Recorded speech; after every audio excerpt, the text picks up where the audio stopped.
করছেন? তুমি কোথায় চলে গেলে? ডিএসপি বিপ্লব চৌধুরী, ডিএসপি বিপ্লব চৌধুরী এই রকেটকে থানার মধ্যে পিটিয়ে পিটিয়ে খুন করে যাচ্ছেন। না না না না না, এ কি করে সম্ভব? আপনারা নিশ্চয় ভুল শুনেছেন। একজন ডিএসপি হয়ে সাত সব সাত ও শালা ডিএসপি বিপ্লবকে খুন করিয়েছে। আমার কি হলো গো? ছি ছি ছি ছি, আমার ভাবতে অবাক লাগছে, আমরা কোথায় বাস করছি? এটাই কি আমাদের স্বাধীন ভারতবর্ষ? এই স্বাধীনতার জন্যই কি এত রক্তপাত ঘটেছে? জনগণ, আপনারা স্বচক্ষে দেখুন, রেকর্ড আমার ইউনিয়নের একজন সৎ আদর্শবান কর্মী সেই রকেটকে কিনে বিনা দোষে ওই ডিএসপি বিপ্লব চৌধুরী পিটিয়ে খুন করেছে। আরে রকেট যদি কোনো অন্যায় করে থাকে তার জন্য আইন আছে, আদালত আছে। ডিএসপি শাস্তি দেবার কে?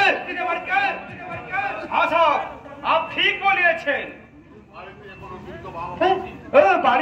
বাড়িতে বৃদ্ধ বাবা মা আছে, তাদের অবস্থাটা একবার ভেবে দেখবেন না? আর আপনারাই দেখুন। এর সদ্য বিবাহিতা স্ত্রী সুখে দুঃখে পাগল হতে বসেছে।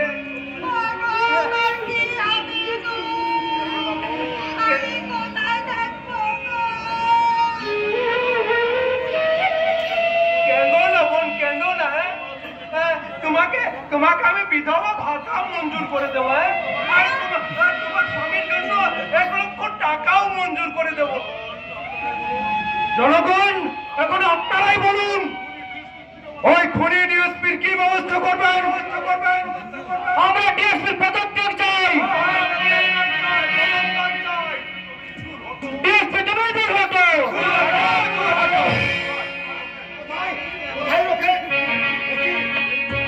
খুন করেছে রকেটকে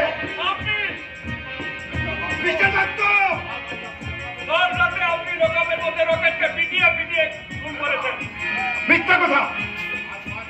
আর মাঝরাতে ডেড বডিতে জঙ্গলে ফেলে দিয়ে এসেছেন, আমি নিজের চোখে সেটা দেখেছি। জনগণ, আপনারাই দেখুন, ডিএসপি কুকিতে ফাঁস হয়ে যাওয়ায় একজন পুলিশ অফিসারের উপর হামলা হয়ে গেল। সিনিয়র যে অফিসারদের যদি চরিত্র এমন হয়, তাহলে জুনিয়র অফিসাররা তাদের কর্তব্য করার সাহস পাবে।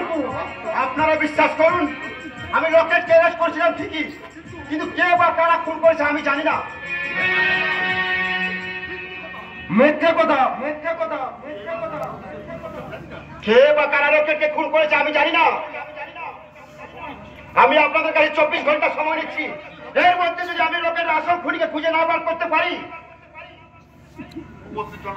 উপস্থিত জনগণ, ইনি দেশ ছেড়ে পালানোর প্ল্যান করছে। আমি এখানকার এমএলএ হই, এই খুনি ডিএসপির বিচারের ভার এই জনগণের উপরেই ছেড়ে দিল। আপনারা এই বিচার করুন, আপনারা এর বিচার করুন।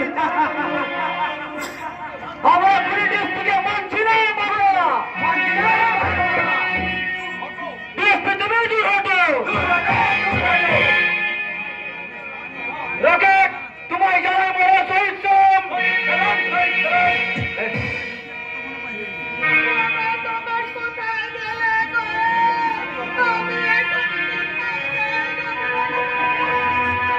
ডিএসপি বিপ্লব চৌধুরী, তুমি বড্ড বেশি বাড়াবাড়ি শুরু করেছিলে, তাই তোমাকে আমি একটু শান্ত করে দিয়ে গেলাম।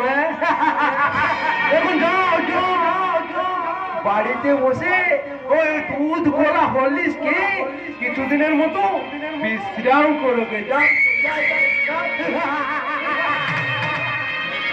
ভাববেন না স্যার, খুব শীঘ্রই আমি আপনার শূন্যস্থান পূরণ করে দেব। এদেশের মূর্খ জনগণ আমি তোমাদের সামনে হাত জোড় করে 24 ঘন্টা সময় চাইছি। তোমরা আমায় 24 ঘন্টা মাত্র সময় দিন।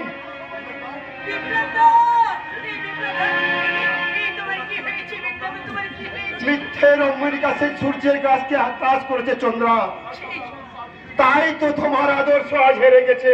সেই জন্য তো তোমাকে বলছি ওই পুলিশের চাকরি তুমি ছেড়ে দাও। কি বলছো তুমি চন্দ্রা? আমি পুলিশের চাকরি ছেড়ে দেব? কেন দেবে না? এই দেশের আইন যে সত্যের পথে হাঁটতে গিয়ে অচট খেয়ে পড়ে যায়, সেই সত্যের পথে দাঁড়িয়ে তোমার কি লাভ? অচল খেয়ে পড়লেও একদিন সিদ্ধেশ্বরদা সিজকি ঠিকই দাঁড়াবে চন্দ্রা। তার মানে হাজার মৃত্যুর অন্ধকারেও একটু সত্যের আলো ঠিকই জ্বলে উঠবে। আলো ক্ষণিকের তরেই হোক, ভ্রান্ত পথিকে ঠিকই পথ দেখাবে চন্দ্রা। তার মানে